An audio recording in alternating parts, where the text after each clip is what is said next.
This video is going to be about chakras. The information in this video is totally based on my personal experience and my personal observations. If you're new to my channel, my Kundalini energy got active over 10 years ago. I'm living with active Kundalini energy. It was a permanent awakening. I feel energies moving around in my body, outside of myself, all the time, 24/7. A Kundalini awakening goes hand in hand with becoming extremely sensitive to all kinds of energies. And I became also extremely aware of the subtle energy system. What is subtle energy? Subtle energy is a kind of energy that can't be measured by instruments yet, but it can be observed and perceived. Kundalini is like a force that moves through the subtle energy system, cleansing the pathways and energy centers or chakras, allowing the system to heal, regenerate, to be able to take in more prana, more life force energy. I have a prop with me that I'm going to use to show you how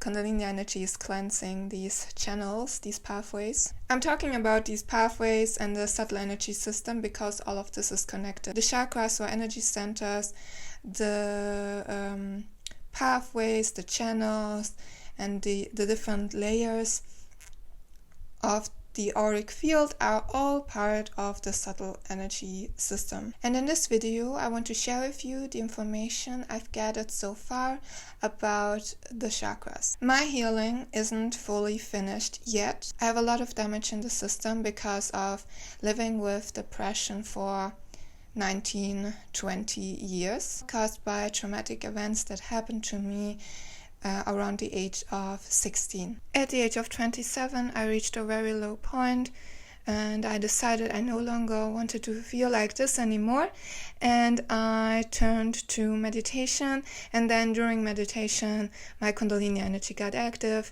and my life changed completely, and I'm feeling amazing now, so don't worry about me. But I still have some damage in the system, and through trial and error, self-observation, and following the guidance of Kundalini, I was able to figure out a lot of things about the subtle energy system, how it works, how it gets damaged, and how to heal it. In this video, I'm only going to talk about the chakras. So the more my consciousness expands, the more I heal, the more awareness I have of things that are going on, the more I'm able to understand the energy centers. So I'm saying right now, because I'm not fully healed yet, this is the information I was able to gather so far. I think with more healing, more information will be revealed. In this video, I'm not going to talk about the typical information you can find on the internet or in books about chakras. I'm only talking about my personal experience. So this channel is a place where you can find information that comes from lived experience. So now I want to talk a little bit about how I was able to gather this information. I have to talk a little bit more about the subtle energy system. Very briefly, as I mentioned earlier, Kundalini wants to cleanse the system. This is one of its main purposes. It's a force that moves through the body. I can literally feel it move. Now I want to show you with a prop what this feels like when Kundalini is moving through the channels. So here I have a straw. This is like a channel. And there is this little cleaning tool you use to clean straws.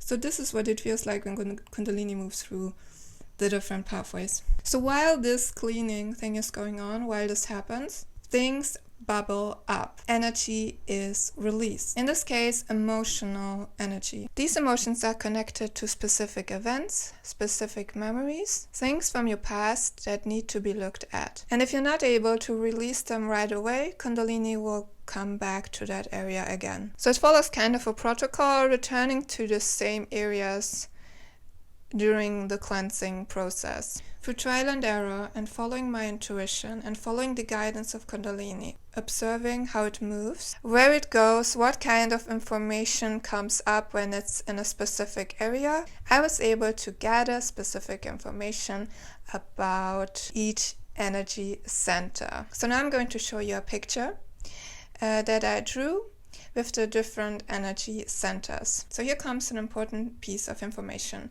The energy centers, these chakras, are like areas of experience.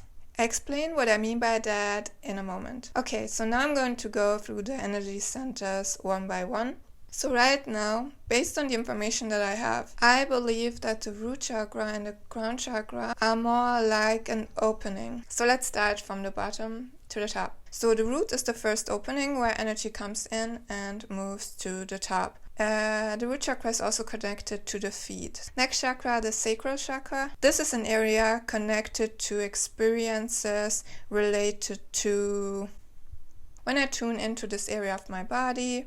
Memories come up that are connected to that specific area of experience. This applies to all of the energy centers. They contain information. So we can say the energy centers are kind of like a storage unit, storing information related to specific areas of experience. The next chakra is the solar plexus chakra. This area of experience is connected to emotions. Emotional experiences, both negative and positive, like anxiety and excitement. I feel activity in the chakra in both situations. So the chakras have kind of a dark and a light side to them.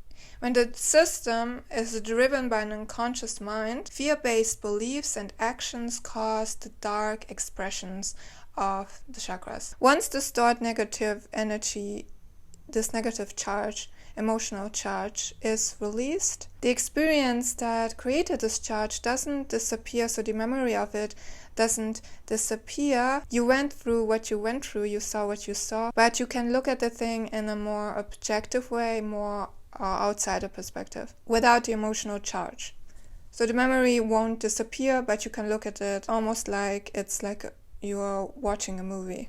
You don't feel this emotional charge anymore. So when I say area of experience, this doesn't mean just positive experiences. We have positive and negative experiences. The next one is the heart chakra. This is where experiences related to love are stored. And love is also, we could say, an emotion.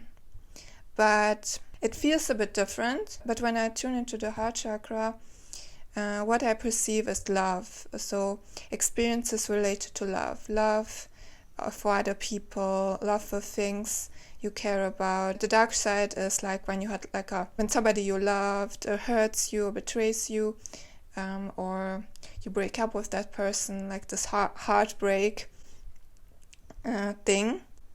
Then it's like the heart is no longer reaching out. It's like cutting off that motion that wants to reach out. What I also noticed that gratitude, every time when I feel gratitude, this area gets very active. So gratitude is also connected to the heart chakra. The next one is the throat chakra. This area of experience is connected to communication. For me, based on my personal history, this was a very blocked and still is a little bit blocked area. Next is the third eye chakra. In my experience, this is the area of mental activity, the mind, the visual perception. It is connected to perceiving manifested reality, all forms and all layers of manifested reality. Physical reality, altered states of consciousness, like out-of-body experiences, dreams, imagination, all the visual aspects of things in general, on all levels. Okay, so this was a very short overview of the information I've gathered so far. This was just a small little sneak peek, and I want to be clear. I'm not saying that information from other sources is wrong. I simply want to document and share a first-hand experience. Maybe you'll find some missing puzzle pieces, something that helps you make sense of what you're going through. For me personally, all this information was very helpful on my healing journey. And yeah, thank you so much for watching, and see you in the next one. Bye!